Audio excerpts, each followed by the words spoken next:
Each time gaming makes an institutional jump between platforms, it requires at least one game capable of justifying and highlighting all of the new hardware's unique capabilities. It's debatable whether or not Nintendo's Game Boy would have been quite as successful if it didn't come with a free puzzle game that perfectly demonstrated just how fun and addicting mobile gaming could be. That game was called Tetris. Super Mario Bros. Decided how 2D platforming would be done on the NES, and Mario 64 proved to the world that a 3D point of view could be successful in video games. Today, gaming is leaping forward yet again, this time through the immersive doorway that is virtual reality. And once again, the industry needs a title capable of convincing the masses that this new playstyle can not only be successful, but enjoyable as well. Fortunately, that champion has emerged right out of the gate.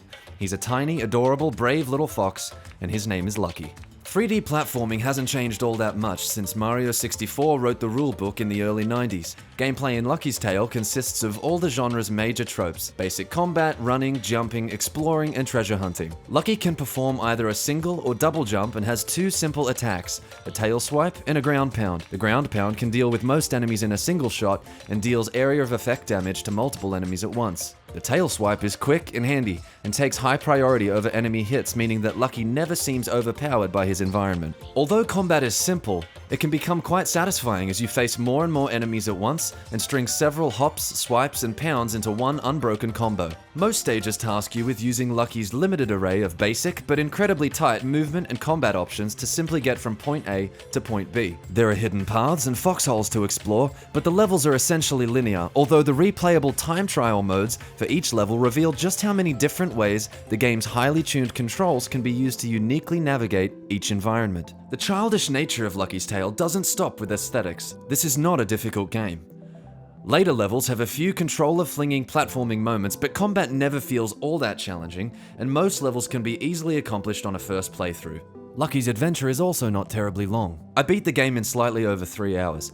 Replaying levels to explore every beautiful nook and cranny may add another hour or two, but the end result is still a decidedly brief title. What makes this even more frustrating are the shoehorned ways the game tries to extend its own longevity. Lucky must collect a certain number of paw prints before unlocking the next chapter in his story.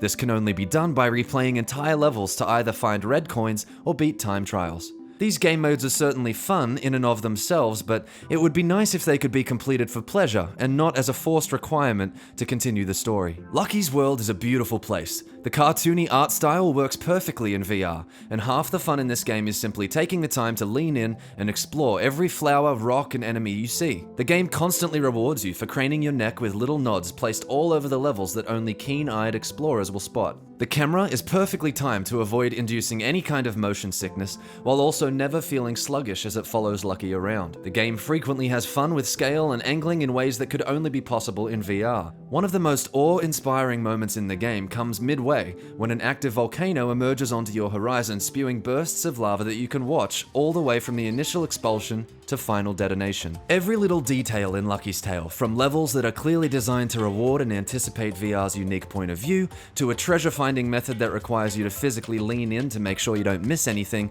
feels like it was designed from the ground up to specifically succeed inside of a VR headset. But perhaps the best thing that VR does for this game is forge a real connection between you and your furry little friend. You can get right up close to Lucky and he's always happy to see you. He waves and smiles and says hello while looking up at you with his enormous shiny eyes. You know in those moments that you'll play your heart out to ensure no harm comes to your optimistic new pal. To summarize, Lucky's Tale has beautiful visuals, perfect use of VR, amazing controls, delightful characters, and replayability. The downsides are the short playtime, low difficulty, and a contrived progression system. At Upload VR, we gave Lucky's Tale a final score of 9 out of 10. It's amazing. Lucky's Tale is exactly what this industry needs right now.